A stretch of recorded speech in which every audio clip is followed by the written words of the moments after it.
friends, let's talk about The Mystery of Utmost Happiness, novel by Arundhati Roy. It is the second novel by her and was published in 2017. Means इनके first novel के 20 years के बाद ये novel publish हुआ था।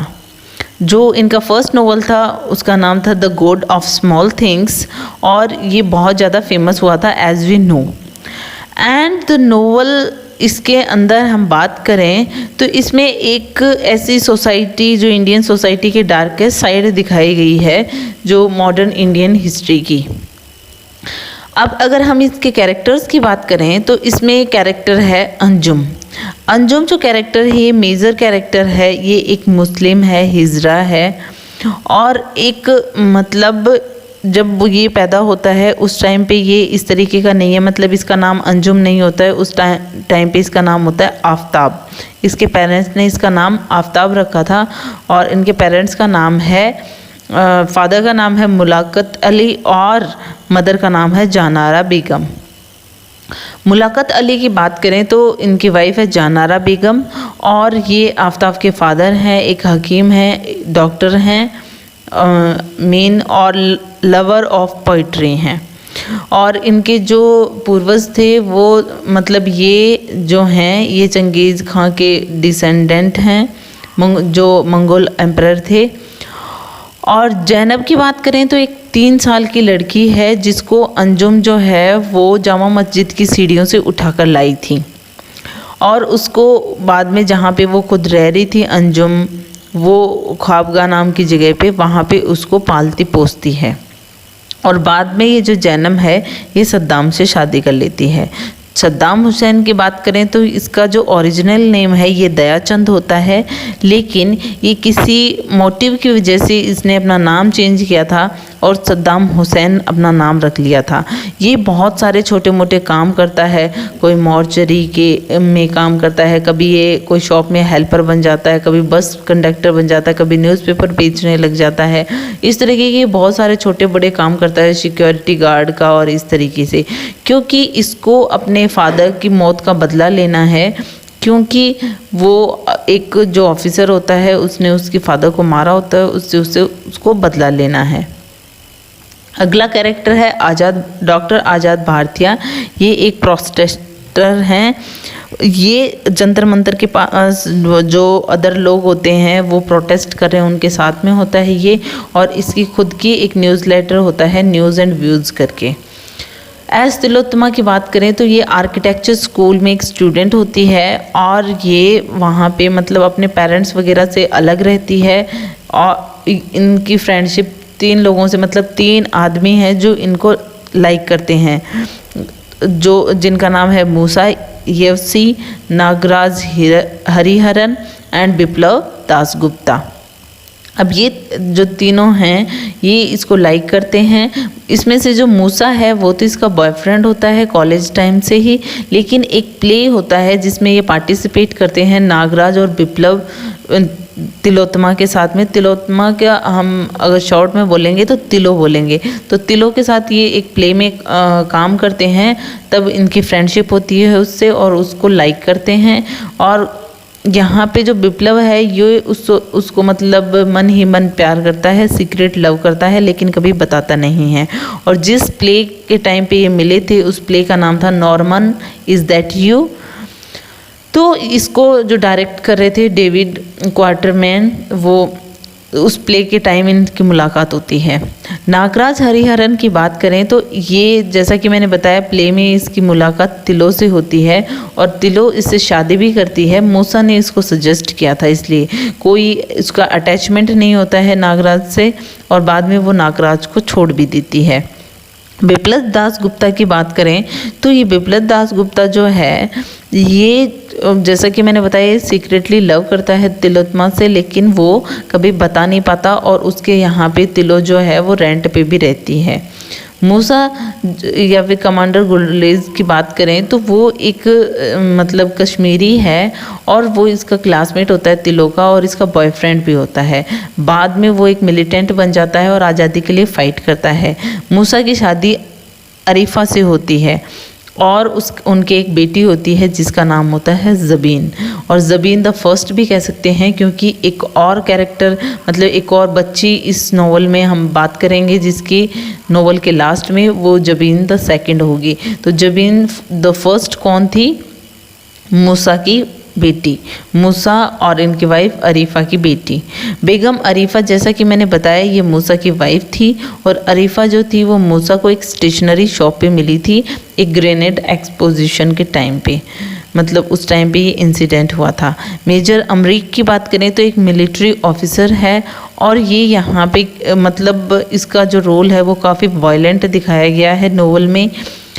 एक character है इसके अंदर रेवती नाम का।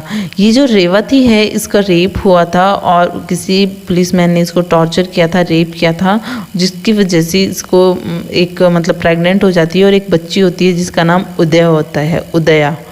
लेकिन बाद में ये जो रेवती से ये बच्ची जब अलग हो जाती है और उसके बाद में इसी उदया का नाम ही मिस ज़बीन सेकंड होता है, मतलब उदया और मिस ज़बीन सेकंड एक ही है। और ये जंतर मंतर के बाहर मिलती है इन लोगों को, अंजुम वगैरह को। तो किस तरीके से वो हम नोवेल में बात करते हैं, तो हम अब नोवेल की स्टोरी स्टार्ट करते हैं फ्रेंड्स। तो ये नोवेल की जो स्टार्ट होता है तब उस टाइम पे एक ओल्डर वुमन को दिखाया गया है जो ग्रेवयार्ड में उसका घर है एक गवर्नमेंट हॉस्पिटल के पीछे। तो यहाँ पे हम देखते हैं कि उसके पास कुछ ज़्यादा विजिटर्स वगैरह नहीं आते हैं, बस उनके पास में एक आदमी है बूढ़ा इमाम नाम का, वो उसके पास में एज ए कंपेनियन रहता है और वो दोनों साथ में न्यूज़पेपर वगैरह पढ़ते हैं। इमाम जो है वो हम ये जानते हैं कि उसका जो अलोन वो अकेली रहती है अंजुम जो है, और उसका कंपेनियन है, और बाद में पता चलता है कि वो वुमन और कोई नहीं अंजुम है। मतलब इसके मेन कैरेक्टर की बात करें हम नोवेल की, और वही वो उस ग्रेवयार्ड में घर बनाकर रह रही है। वो एक हिजड़ा है, मतलब एक ट्रांस वुमन है, और उससे पहले वो ख्वाबगाह में रहती थी, कम से कम भी 30 साल तक वो ख्वाबगाह में रही थी। ख्वाबगाह की बात करें तो ये एक जगह है जहाँ पे हिजड़ाज रहते हैं दिल्ली में, उसका नाम था ख्वाबगाह। उनके साथ में उसने 30 साल स्पेंड किए थे। वो 15 साल की उम्र में उनके पास आई थी और तब से वो ख्वाबगाह में रह रही थी, लेकिन एट प्रेजेंट वो वहाँ पे एक ग्रेवयार्ड के वहाँ पे घर बना के रह रही थी। तो अगर हम उसके बचपन की बात करें अंजुम की, तो वो एक इंटरसेक्स पैदा हुई थी, और उसके जो मदर फादर थे वो चाहते थे, मतलब जब उनको पता चला था कि उनका बच्चा किस तरीके का है, तो लेकिन वो चाहते थे कि एक बॉय बच्चे को चाहते थे और उसका नाम आफ्ताब रख लेते हैं। लेकिन उसको जो आफ्ताब है उसको मैस्कुलाइन मतलब मैस्कुलिनिटी इतनी पसंद नहीं होती है। उसके फादर चाहते हैं कि वो एक बॉय बने, एक एक्सीलेंट सिंगर भी होता है वो, लेकिन वो मतलब फेमिनाइन की तरह ज़्यादा रिएक्ट करता है जैसे फीमेल्स की तरह। तो जो उसके आफ्ताब के फादर को मुलाकात को पता चलता है तो मतलब उसको अच्छा नहीं लगता है, और लेकिन उसके मतलब अपने फादर के अगेंस्ट जाकर वो आफ्ताब जो है वो अंजुम में कन्वर्ट हो जाता है, मतलब वो अपना जेंडर चेंज करवाता है सर्जरी के तहत। तो यहाँ पे वो अब अंजुम बन चुका है। तो अगर हम बात करें तो आफ्ताब ही अंजुम बनी है। अब वो अंजुम जो है एक हिजड़ा बन चुकी है, ब्यूटीफुल है, और एक बार वो क्या देखती है बचपन के टाइम पे कि एक बहुत सुंदर सी हिजड़ा जो है वो उसके सामने से उसकी स्ट्रीट के इस यहाँ से गुजरती है। वो उसको फॉलो करती है जो अंजुम है, और वो देखती है कि वो ख्वाबगाह में जाती है, और वहाँ पे फिर उसको अच्छा लगता है उनकी कंपनियों में रहना, अंजुम को ख्वाबगाह में रहना। तो वो कई बार विज़िट भी करती है वहाँ पे 15 साल की उम्र तक। 15 साल की उम्र के बाद में वो परमानेंटली उनके साथ में रहने लग जाती है, और वहाँ पे वो एकदम से वो आफ्ताब से एकदम अंजुम ट्रांसफ़र हो गई है, मेल टू फीमेल बन गई है, और जेंडर ट्रांजिशन करवा लिया है सर्जरी के तहत। और अब वो एकदम से मतलब हिजड़ा का जो वर्जन है सक्सेसफुल हिजड़ा बन गई है, और यहाँ तक कि उसके NGOs वाले वगैरह इंटरव्यू लेते हैं, कुछ ह्यूमन राइट्स ग्रुप वाले जर्नलिस्ट जो हैं वो सब में फेमस हो गई है। अब वो बहुत ही ब्यूटीफुल बन गई है। एक दिन अंजुम के साथ में क्या होता है कि वो एक मॉस्क्यू के बाहर मतलब जामा मस्जिद के बाहर एक बच्ची को देखती है जिसका नाम है जैनब। जब वो जैनब, जैसा कि मैंने बताया, जब वो 3 साल की होती है तब उसको मिलती है। उसके पेरेंट्स ने उसको छोड़ दिया था वहाँ पे। अंजुम को वो बेबी अच्छी लगती है और वो सोचती है कि मैं इसकी पेरेंट बनूँगी, मतलब मैं इसको पालूँगी पोसूँगी। लेकिन वो अपनी खुद की लाइफ के बारे में भी बहुत अच्छे से जानती थी और जैनब को वो पढ़ाना लिखाना भी चाहती थी। जब वो उसको मतलब पहली बार स्कूल भेजती है तो उसके बाद में कुछ टाइम बाद में क्या होता है, जैनब के साथ में हेल्थ इश्यू हो जाता है और अंजुम को एक इंसान होता है जाकिर मियाँ नाम का, वो उसको ये बताता है कि तुम इसे एक मुस्लिम पिलग्रिम्स मेज है, मतलब एक होली प्लेस है गुजरात में मुस्लिम्स का, वहाँ पे ले जाओ। तो वो वहाँ पे लेकर जाती है और वहाँ पे जाने के बाद में वहाँ पे एक ऐसा मैसेकर होता है, मतलब हत्याकांड होता है जिसमें जो जाकिर मियाँ है वो मर जाता है। अब इससे मतलब अंजुम जो है वो बहुत दुखी भी होती है और साथ ही साथ उसको बहुत डर भी लगता है। अब वो कुछ टाइम तक वो मतलब एज ए पर्सन मतलब मेल वो चाहती है कि जो जैनब है वो एज ए बॉय रहे, क्योंकि जिससे कि वो खुद को प्रोटेक्ट कर पाए, क्योंकि जो वायलेंस हो रहा था उस टाइम पे उससे बचाने के लिए जैनब का बॉय में कन्वर्ट होना, ड्रेस लाइक ए बॉय बहुत ज़रूरी था। अब यहाँ पे क्या होता है कि अब वो ख्वाबगाह को छोड़ने जा रही है जो अंजुम है जो, और उसको जो जैनब है उसको किसकी टेक केयर में छोड़ती है, सईदा की केयर में। वैसे हेड जो होता है ख्वाबगाह का उसका नाम होता है उस्ताद कुलसुम। अब यहाँ पे सईदा की केयर में छोड़ के वो ख्वाबगाह को छोड़ देती है अंजुम जो है, और वो ग्रेवयार्ड की तरफ चली जाती है जो गवर्नमेंट हॉस्पिटल के पीछे है। ग्रेवयार्ड के अंदर अंजुम धीरे धीरे अपना घर बनाना स्टार्ट करती है अपने एंस्टर्स की ग्रेव के ऊपर। और वहाँ पे जो सद्दाम हुसैन है जिसका असली नाम है दया चंद, उससे उसकी मुलाकात होती है। एक दलित है, अनएम्प्लॉयड है, और वो उसका जो मिशन है वो, जैसा कि मैंने बताया कि अपनी फादर के डेथ का बदला लेना है, उसको उस पुलिस ऑफिसर का मर्डर करना है जिसने उसके फादर को मारा था। तो वो वहाँ पे वो आता है। तो यहाँ पे सद्दाम फर्स्ट इंसान होता है जो अंजुम को ये बताता है कि अगर तुमने यहाँ पे गेस्ट वगैरह आके रुकते हैं, फ्यूनरल सर्विसेज भी तुम करवाती हो, तो तुम इसके लिए चार्ज किया करो लोगों को। अब अंजुम जो है वो अपने घर को जन्नत guest house and funeral services का नाम दे देती है और वहाँ पे वो रहती है अकेली। कुछ जो डाउन ट्रोडन मेंबर्स हैं सोसाइटी के वो भी वहाँ पे आते रहते हैं। उसी टाइम पे दूसरी तरफ विप्लव जो है एक ब्यूरोक्रेट बन गया है, मतलब हम उसी विप्लव की बात कर रहे हैं, विप्लव मूसा, और नागराज की बात करेंगे जो एस तिलोत्तमा को लाइक करते हैं। अब वो एक ब्यूरोक्रेट बन गया है इंडियन गवर्नमेंट में विप्लव जो है, और उसके यहाँ पे जो तिलो है वो टेनेंट रह रही है। अब तिलो जो है एक यंग वुमन बन गई है, और जैसा कि हम जानते हैं विप्लव उससे सीक्रेटली लव करता है और उसको उस टाइम से लाइक करता है जब से उन्होंने प्ले में एक साथ एक्टिंग की थी। तिलो जो है वो मूसा को डेट कर रही है। एक मूसा जो है कश्मीरी आर्किटेक्ट है, मुस्लिम है। तो विप्लव और नागा जो हैं वो सीक्रेट लव कर रहे हैं, लेकिन जैसा कि वो जानती थी कि उसका बॉयफ्रेंड मूसा है। विप्लव जो है वो काफ़ी टाइम तक उसका फ्रेंड रहता है, और वहाँ अब एट प्रेजेंट क्या होता है, विप्लव जो है कश्मीर के कॉन्फ्लिक्ट्स में इन्वॉल्व है। एक ब्यूरोक्रेट है, उनको सर्विसेज दे रहा है। उसकी सर्विसेज ये हैं कि कहीं पे आतंक वगैरह हो रहा है इंडियन आर्मी या रिलीजन की वजह से, तो उसको कंट्रोल करना। दूसरी तरफ नागराज जो है एक जर्नलिस्ट है, तो वो खुद को किसी भी तरीके से करप्ट नहीं देखता है, लेकिन विप्लव की नज़र में वो एक गवर्नमेंट का पपेट है।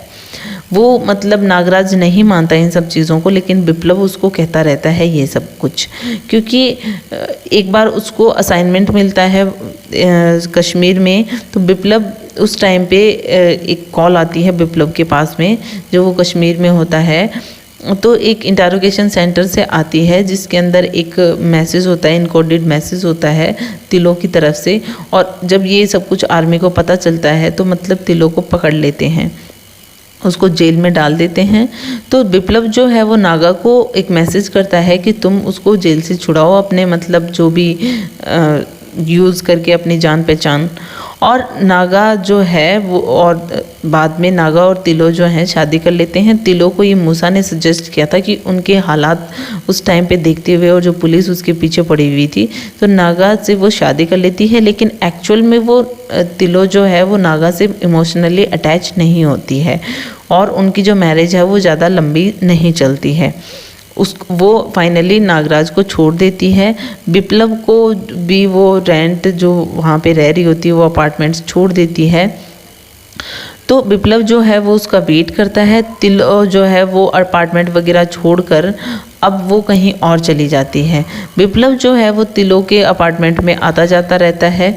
और यहाँ पे एक क्या होता है कि एक वाइल्ड पब्लिक प्रोटेस्ट होता है जंतर मंतर पे। यहाँ पे एंटी करप्शन प्रोटेस्ट चल रहा होता है गांधीयंस के द्वारा। तो वहाँ पे स्ट्राइक्स वगैरह चल रही होती हैं। जो इंडिया में जो करप्शन फैल रहा था उस टाइम पे, उसकी वजह से वो स्ट्राइक्स कर रहे थे। तो यहाँ पे बहुत सारे कॉज थे, बहुत टीवी में कवरेज हो रही थी, और इस तरीके से लोग प्रोटेस्ट वगैरह कर रहे थे। अंजुम और सद्दाम जो थे वो सब कुछ देखने के लिए गए थे, वो पूरे प्रोटेस्ट को।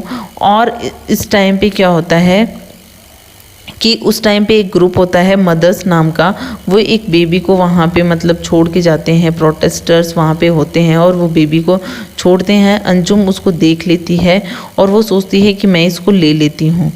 तो वो बेबी को अपने घर में लेकर आती है। और जो प्रोटेस्टर्स जो होते हैं वो सोचते हैं कि इसको अंजुम को ना देकर पुलिस को हैंडओवर करना ज़्यादा सही है, जो ये बच्चा किसी का है यहाँ पे। तो अंजुम जो है वो फाइट करती है कि वो उसको बच्चे को चाहिए, उसको वो बच्चा चाहिए।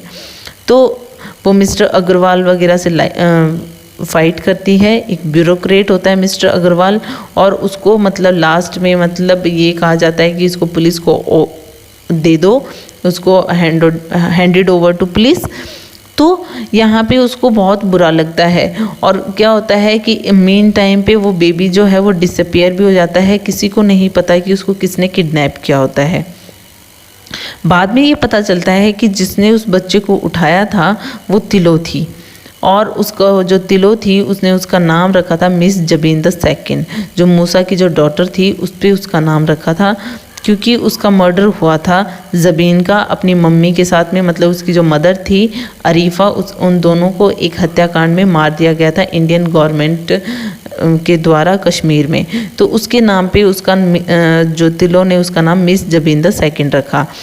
तो इसमें पूरा जो भी कुछ हो रहा था कश्मीर में, जो कॉन्फ्लिक्ट वगैरह होते हैं, उसमें तिलो इन्वॉल्व हो जाती है, और मूसा वगैरह और उससे कनेक्टेड है वो। और एक वो तिलो जो है और मूसा जो है एक बार हाउस बोट में भी रियूनाइट होते हैं। वहाँ पे मिलिट्री पुलिस की रेड होती है और वहाँ पे एक पर्सन मारा जाता है। मतलब तिलो तो बच जाती है, लेकिन गुलरेज मर जाता है, जो मूसा का एक डियर फ्रेंड होता है। अब क्या होता है कि यहाँ पे मेजर अमृत सिंह जो है और तिलो जो हैं, तो वहाँ पे मिलिट्री कस्टडी से वो फ्री तो हो जाती है। लेकिन अब यहाँ क्योंकि विप्लव उसकी मदद करता है तिलो की, जैसे उसने पहले की थी। और लेकिन यहाँ पे दूसरी तरफ जो है कि यहाँ पे जो बदला लेने के लिए वो सोचते हैं कि जिसने उसे मारा है, कि revenge on the major for killing Gulrez, की गुलरेज को जिसने मारा है उससे हमें बदला लेना है। लेकिन जो मेजर ने गुलरेज को मारा था वो एक्चुअल में वो खुद भी मर जाता है अपने वाइफ और बच्चों के साथ में, तो वो उसको रिवेंज नहीं लेना पड़ता। अब यहाँ पे क्या होता है कि तिलो जिसने उस बेबी को किडनैप किया था, तो ये सब कुछ वो मूसा के लिए कर रही थी, उसके ऑनर के लिए कर रही थी, क्योंकि उसकी बेटी को भी मारा था किसी ने। एक हत्याकांड में वो मरी थी, उसकी वाइफ और उसकी बेटी। तो उसकी जो तिलो थी उसके पीछे पुलिस लगी हुई थी, तो उसको एक सेफ़ प्लेस की ज़रूरत थी। तो वहाँ पे जो उसका एक फ्रेंड होता है डॉक्टर आज़ाद भारतीया, वो उसको सजेस्ट करता है कि वो जन्नत गेस्ट हाउस में चली जाए। और वहाँ पे जो सद्दाम हुसैन है उसका कार्ड देता है कि वहाँ पे तुम चले जाना, वहाँ पे तुम्हारे लिए सेफ़ प्लेस है, ऐसा तिलो को कहता है। और तिलो जो है वो वहाँ पे जाती है सद्दाम के पास में, बेबी भी वहीं होता है। और तिलो जो है वहाँ पे काम करना स्टार्ट कर देती है, टीचर का काम करना। जो पुअर जो लोग हैं, बच्चे हैं, लोकल बच्चे हैं वहाँ के, और इस तरीके से वो अपने काम में से मतलब इंजॉय भी करती है अपने काम को, और इस तरीके से पुअर लोगों की हेल्प भी होती है। ज़ैनब और सद्दाम, जैसा कि मैंने बताया था, ज़ैनब बड़ी हो जाती है और वो सद्दाम से मतलब काफ़ी, अब स्टोरी हमारी है वो काफ़ी ईयर्स बाद में पहुंच गई है। ज़ैनब और सद्दाम की शादी हो जाती है और यहाँ पे वो आराम से वो रह रहे हैं। अब वो सिटी फॉग से बाहर निकल गए हैं और एकदम आराम से अपनी कम्युनिटी में आराम से वो रह रहे हैं। अब यहाँ पे मिस जबीन सेकंड जो है वो वहाँ पे आ गई है, मतलब जो उसका घर होता है जन्नत गेस्ट हाउस अंजुम का, और वहाँ पे अब चारों तरफ लव, पीस और सेफ्टी है। इसी के साथ में ये जो नोवेल है वो ख़त्म होती है। Hope you like it. If you like it, please hit the thumbs up button. Please subscribe the channel. Put your views and suggestion in comment box. So thank you.